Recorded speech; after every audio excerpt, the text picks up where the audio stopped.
আসসালামু আলাইকুম dear students, তোমরা দেখতে পাচ্ছ যে আমরা আজকে ডট প্রোডাক্ট নিয়ে আলোচনা করব এবং ডট প্রোডাক্ট বের করার জন্য মূলত হচ্ছে আমরা দুইটা এখানে এক্সাম্পল নিছি। একটা হচ্ছে একটা ভেক্টর ইউ যেটা তিনটা কম্পোনেন্ট হচ্ছে u1 u2 u3, আর একটা ভেক্টর ভি যেটার তিনটা কম্পোনেন্ট হচ্ছে v1 v2 v3। এবং ডট প্রোডাক্ট সিম্পলি বের করি আমরা u1 এর সাথে v1 কে গুণ করে plus u2 plus v2 plus u3 u3 into v3। So আমাদের ফর্মুলা হচ্ছে u1 v1 plus u2 v2 plus u3 v3। এটা হচ্ছে আমাদের ফর্মুলা। আমরা হচ্ছে তিনটা অ্যাকচুয়ালি এক্সাম্পল এখানে নিয়েও নিছি। একটা যে 1 2 3, একটা হচ্ছে 0 2 4। তাহলে তুমি এই 1 এর সাথে মাল্টিপ্লাই করবা 0 কে, 1 এর সাথে 0 কে মাল্টিপ্লাই করলে হবে 0, -2 এর সাথে মাল্টিপ্লাই করবা হচ্ছে 2 কে, সো এটা হবে -4, আর 3 এর সাথে তুমি মাল্টিপ্লাই করবা 4 কে, which is going to be 12।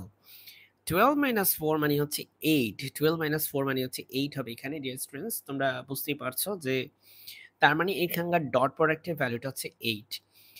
আরেকটা কনসেপ্ট মাই ডিয়ার স্টুডেন্টস, যদি আমাদের ডট প্রোডাক্টের ভ্যালু কখনো আসে হচ্ছে 0 বা ইনার প্রোডাক্টের ভ্যালু কখনো আসে 0, তখন আমরা বলতে পারবো যে ইউ আর V this two vectors are orthogonal to each other. Okay, this are orthogonal to each other, এটা তার অর্থোগোনালিটির প্রপার্টি।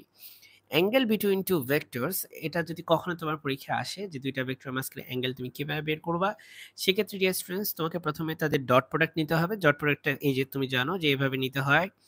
আর এখানে হচ্ছে সেটা ইকুয়াল টু হবে ইউ ভেক্টরটার হচ্ছে নর্ম এবং ভি ভেক্টরটার norm into cosine of theta, যেখানে থিটা হচ্ছে এই দুইটা ভেক্টরের মধ্যবর্তী কোণ বা angle between this two vectors. যেখান থেকে তুমি চাইলে এই যে cos থিটা ইকুয়াল টু লিখতে পারো ইউ আর ভি ভেক্টরের inner product divided by u ভেক্টরের নর্ম ইনটু ভি ভেক্টরের নর্ম।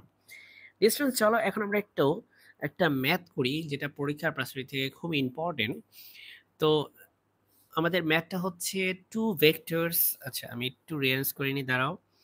ওকে, আমাদের ম্যাথটা হচ্ছে two vectors u and v are said to be orthogonal if